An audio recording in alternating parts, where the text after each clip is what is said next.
क्या यहाँ पर किसी ने अश्वत्थामा और परशुराम के बारे में सुना है? अभिलाष ने पूछा।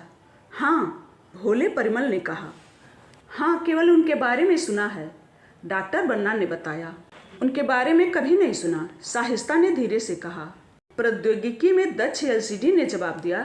अभी इन्हें गूगल किया और कुछ समझ आया। ठीक है, नाम में परस शब्द एक फरसा को दर्शाता है।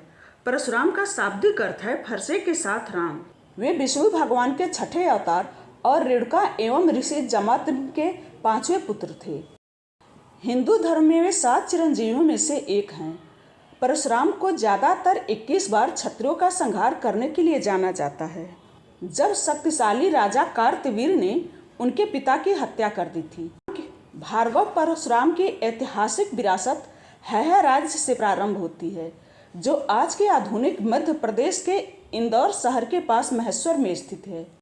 उन्होंने भगवान शिव को कठोर तपस्या से प्रसन्न करके एक फरसा हासिल किया था, जिन्होंने उसके बाद उन्हें युद्ध कला भी सिखाई। उनकी परम भक्ति इच्छा और निरंतर ध्यान से प्रसन्न होकर भगवान शिव ने श्री भार्गव राम, उनका असली नाम, को दिव्य अस्त्रों से पुरस्कृत किया था, जिसमें न नष्ट होने वाला अजय परश शामिल था, जिससे उनका नाम परशुराम पड़ा। तब भगवान शिव ने परशुराम को आदेश दिया कि वे पृथ्वी को दुराचारियों, राक्षसों और अहंकारियों से मुक्त करें। परशुराम विष्णु के अन्य अवतार श्री राम और श्री कृष्ण को देखने के लिए काफ़ी समय तक जीवित रहे। परशुराम के पास देवताओं के राजा इंद्र द्वारा दिया गया भगवान शिव का विजय धनुष भी था। रामायण में परशुराम ने वह धनुष राजकुमारी सीता के स्वयंवर के लिए उनके पिता जनक को दिया था। उम्मीदवारों के बल की परीक्षा हेतु उन्हें उस रहस्यमय शस्त्र को उठाकर उसके प्रत्यंचा चढ़ानी थी।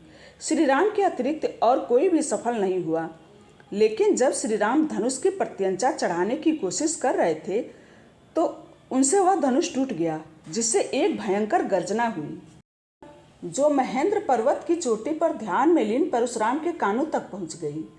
क्रोधित परशुराम श्री राम का वध करने पहुंचे और तब उन्हें एहसास हुआ कि राम भी भगवान विष्णु के अवतार थे। परशुराम ने रामायण और महाभारत में भीष्म, कर्ण और द्रोण के गुरु के रूप में महत्वपूर्ण भूमिका निभाई थी। द्रोण अधिकतर द्रोणाचार्य के रूप में जाने जाते हैं। आचार्य का अर्थ है शिक्षक। वे 100 कौरव और 5 पांडव के गुरु थे। अभिलाष हिंदू धर्म से संबंधित अवधारणाओं और तथ्यों को समझाने में निपुण था। अब हम क्यों भटक रहे हैं? अभिलाष, तुम क्या बात करना चाहते हो? साहिस्ता का हिंदू धर्म पर लंबे लंबे व्याख्यान सुनने का मन नहीं था। कहानी का सार यह है कि परशुराम हर युग में प्रकट हुए हैं और वे अमर हैं। अभिलाष, तुमसे ये कहानियाँ सुनना बहुत दिलचस्प है और तुम हमें अच्छी तरह से सुनाते भी हो। ये मेरे ज्ञान को और बढ़ा रही हैं और शायद पूछताछ में भी काम आएंगी, डॉक्टर बन्ना ने कृतज्ञता के साथ कहा। धन्यवाद, मुझे लगता है कि मुझे यहाँ इसी के लिए बुलाया गया है, अभिलाष ने विनम्रतापूर्वक उत्तर दिया। मुझे अश्वत्थामा के बारे में और बताओ, डॉक्टर बन्ना ने कहा। अभिलाष ने उत्तर दिया। द्रोणाचार्य कौरव और पांडव के राजकीय गुरु थे। वे दिव्य अस्त्रों सहित उन्नत सैन्य कलाओं में निपुण थे। अर्जुन इनके सबसे प्रिय शिष्य थे। यह जानकर कि परशुराम अपनी संपत्ति ब्राह्मणों को दे रहे हैं, द्रोण उनके पास पहुँचे। दुर्भाग्य से परशुराम के पास केवल उनके शस्त्रास्त्र ही बचे थे। उन्होंने द्रोण को अस्त्र देने और उन्हें कैसे उपयोग करना है उसका ज्ञान देने का प्रस्ताव रखा। द्रोण ने सभी शस्त्रास्त्र एवं आचार्य की उपाधि प्राप्त की और वे द्रोणाचार्य कहलाए जाने लगे। अभिलाष, मैंने तुमसे अश्वत्थामा के बारे में पूछा था, न कि किसी द्रोणाचार्य के बारे में, डॉक्टर बन्ना ने कहा। उसके जवाब में अभिलाष ने कहा, सर, यह जानने के लिए कि अश्वत्थामा कौन है, द्रोणाचार्य के बारे में जानना आवश्यक है।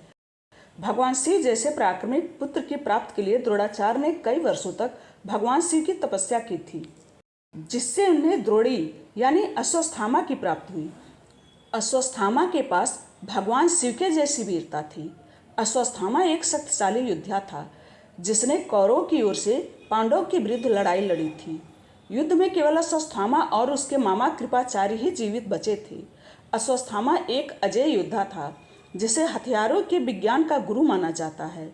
उसे 64 प्रकार की कलाओं और 18 विद्या एवं ज्ञान की शाखाओं से पूर्ण निपुणता प्राप्त थी। धार्मिक ग्रंथों में कहा गया है कि वह अगले व्यास और सप्त ऋषियों में से एक होगा। अश्वत्थामा 7 चिरंजीवियों में से एक है। अश्वत्थामा अपने माथे पर एक मणि के साथ पैदा हुआ था, जो उसे मनुष्य से निम्न जीवित प्राणियों पर एक विशेष शक्ति प्रदान करती थी। सहनशक्ति में वह पर्वत के समान था और उसमें अग्नि की ऊर्जा थी। गंभीरता में वह समुद्र के समान था और रोष में सर्प के विष के समान। मणि उसे प्रेतों, राक्षसों और विषैले कीड़ों एवं पशुओं से बचाती थी। द्रोणाचार्य अपने पुत्र से बहुत प्रेम करते थे। द्रोणाचार्य और अश्वत्थामा हस्तिनापुर राज्य के प्रति निष्ठावान थे। अश्वत्थामा के पिता द्रोणाचार्य सभी योद्धाओं में सर्वश्रेष्ठ थे। भगवान श्री कृष्ण को पता था कि जब द्रोणाचार्य के हाथ में धनुष व बाण हो तब उन्हें हराना असंभव था। श्री कृष्ण को यह भी पता था कि द्रोणाचार्य अपने पुत्र अश्वत्थामा से बहुत प्रेम करते थे। इसीलिए उसने युधिष्ठिर और अन्य पांडवों को यह सुझाव दिया कि यदि वे उन्हें यह यकीन दिला दें कि उनके पुत्र की युद्ध क्षेत्र में मृत्यु हो गई है तो द्रोणाचार्य दुखी हो जाएंगे और दुख में अपने आप को निशस्त्र कर देंगे। भगवान श्री कृष्ण ने यह सुझाव दिया कि भीम अश्वत्थामा नामक एक हाथी को मारकर द्रोणाचार्य के सामने यह दावा करेंगे कि उन्होंने द्रोणाचार्य के पुत्र अश्वत्थामा को मार दिया है। हाथी को मारने के बाद भीष्म ने जोर जोर से यह घोषणा की कि उन्होंने अश्वत्थामा को मार डाला है, किंतु द्रोणाचार्य ने भीम के कथन पर भरोसा नहीं किया और वे युधिष्ठिर, जो कि पांडव के सबसे बड़े पुत्र थे, उनके पास पहुंचे।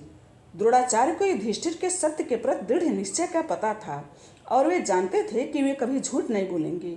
द्रोणाचार्य युधिष्ठिर के पास पहुंचे और उन्होंने पूछा कि क्या उनके पुत्र की मृत्यु हो चुकी है। उत्तर में युधिष्ठिर ने कहा, अश्वत्थामा की मृत्यु हो चुकी है, किंतु वह एक हाथी था, आपका पुत्र नहीं। कृष्ण यह भी जानते थे कि युधिष्ठिर के लिए झूठ बोलना असंभव है। उनके आदेश पर अन्य योद्धाओं ने तुहरी और शंख बजाते हुए इस तरह से प्रसन्नता का शोर मचाया कि द्रोणाचार्य को केवल इतना ही सुनाई दिया कि अश्वत्थामा की मृत्यु हो चुकी है। ये युधिष्ठिर के उत्तर का दूसरा हिस्सा नहीं सुन पाए। व्यथा से परिपूर्ण अपने पुत्र को मरा हुआ मानते हुए द्रोणाचार्य रथ से उतर गए, अपने अस्त्र शस्त्र त्याग दिए और समाधि में बैठ गए। अपने नेत्रों को बंद कर उनकी आत्मा अश्वत्थामा की आत्मा की खोज में नक्षत्रीय यात्रा कर स्वर्ग में चली गई। जब वे निहत्थे थे तो उन्हें मार दिया गया था। इस प्रकार युद्ध के 18वें दिन गुरु द्रोणाचार्य भगवान श्री कृष्ण और पांडव द्वारा इस्तेमाल किए गए अंचुत साधनों द्वारा मारे गए थे। कौरवों के हार के बाद युद्ध के आखिरी रात में अश्वत्थामा बड़ा ही बेचैन और परेशान एक पेड़ के नीचे बैठा हुआ था। एक उल्लू ने कौवे के समूह से लड़ते हुए उसका ध्यान आकर्षित किया। इससे उसे पांडव के शिविर पर रात में आक्रमण करने का विचार आया। कुछ जीवित योद्धाओं के साथ उन्होंने रात को शिविर पर आक्रमण किया। अश्वत्थामा ने संपूर्ण पांडव शिविर को जलाकर राख कर दिया। कुछ भी नहीं बचा। वह आगे बढ़ा और पांडव के सेना के कई प्रमुख योद्धाओं को भी मार डाला। उसने पांडव के 5 पुत्रों को यह सोचकर कि वे पांडव भाई हैं सोते समय मार दिया। कहानी के कुछ संस्करणों में वह जानता था कि वे पांडव नहीं थे, लेकिन फिर भी उन्हें मार दिया क्योंकि वह उनके पिता को नहीं ढूंढ पाया। अश्वत्थामा का मानना था कि उनके लिए अचानक पांडव पर हमला करना उचित था, क्योंकि उनके पिता की भी हत्या अन्यायपूर्ण ढंग से ही की गई थी। हालांकि वह अपने प्रतिशोध को उचित मानता था, लेकिन उसे अपने ही पक्ष के लोगों ने चेतावनी दी थी कि ऐसा नहीं करें। जब पांडव रात के बाद भगवान श्री कृष्ण के साथ शिविर में लौटे तो अश्वत्थामा के इस कृत्य पर क्रोधित श्री कृष्ण ने अश्वत्थामा को कलयुग के अंत तक अमरता एवं मृत जीवन का शाप दिया और अश्वत्थामा के मस्तक की मड़ को यह कहते हुए छीन लिया कि यह घाव तुम्हारा कभी नहीं भरेगा। यह थी अश्वत्थामा की कहानी। यह कहानी अविश्वसनीय जैसी है, किंतु फिर भी अश्वत्थामा की कथा पर हिंदू धर्म के लोगों को विश्वास है। कहा जाता है कि एक 5000 वर्षीय व्यक्ति भारत के उत्तर प्रदेश राज्य के कुछ मंदिरों में रहते हुए पाया गया है। जो न्यूज की टीम ने लीलावती नाथ मंदिर, शिवराजपुर मंदिर एवं खैरेश्वर मंदिर जैसे मंदिरों का दौरा किया है और हर जगह अश्वत्थामा की कथा मौजूद थी। समाचार चैनल के विशेषज्ञ मंदिर के बंद दरवाजों के बाहर पूरी रात अपने कैमरे के साथ रुके थे ताकि पता चल सके कि कौन अंदर आता है और द्वार खुलने से पहले मूर्तियों को फूल व जल चढ़ाता है। कोई नहीं आया, लेकिन जब सुबह सुबह दरवाजे खोले गए तो उन्होंने पाया कि बंद परिसर में प्रार्थना पहले ही की जा चुकी है। जल और फूल बिखरे हुए थे। स्थानीय लोगों का मानना है कि यह 5000 वर्षीय व्यक्ति वास्तव में महाकाव्य महाभारत का अश्वत्थामा है। प्रत्येक मंदिर में वह रोज प्रातःकाल पूजा करता है और भगवान एवं उनकी मूर्तियों को जल अर्पण करता है। यह हर दिन होता है जब मंदिर के दरवाजे बंद होते हैं। रिपोर्टरों ने कहानी को सत्यापित करने के लिए कुछ डॉक्टरों, पुजारियों और स्थानीय निवासियों से भी बात की। 1 दशक से भी अधिक पुराने अखबार के लेख में जो छुट्टियों पर गए एक रेलवे के कर्मचारी के बारे में था, नवसारी के जंगलों में जो गुजरात में है, उसमें भटकने के दौरान उसने लगभग 12 फीट के एक बहुत लंबे आदमी को देखा था जिसके माथे पर एक घाव था। उसने उसके साथ बातचीत करने का दावा किया और यह जाना कि भीम उससे कहीं अधिक लंबा और मजबूत था। अभिलाष ने अपनी बात पूरी करते हुए कहा, ये और कुछ नहीं, केवल कहानियां हैं। तुमने द्रोणाचार्य का दोनों बार वर्णन किया है, परशुराम और अश्वत्थामा? डॉक्टर बन्ना ने पूछा।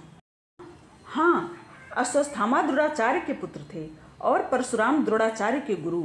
माना जाता है कि वे दोनों अलग अलग युगों में थे, हजारों वर्षों के अंतर के साथ। दरअसल एक कथा के अनुसार भारत के बुहारनपुर के पास स्थित एक गांव है जहां असीरगढ़ नामक एक किला है। स्थानीय लोगों के अनुसार अश्वत्थामा वहां अभी भी आता है और हर सुबह किले में शिवलिंग पर फूल चढ़ाता है। कुछ अन्य लोगों ने अश्वत्थामा को हिमालय की तलहटी में जनजातियों के बीच रहते हुए घूमते का दावा किया है। अभिलाष ने जवाब दिया, आइए अब हम अपने सोने के कक्ष की ओर चलते हैं, यह सीडी ने कहा। वह तुरंत अपनी कुर्सी से खड़ी हो गई। बाकी सब ने भी अपनी सीट साथ ही छोड़ दी और सुरक्षा कर्मियों द्वारा निर्देशित सभी अभिलाष के पीछे चल दिए। इस उपन्यास का शेष हिस्सा अगले वीडियो में। धन्यवाद।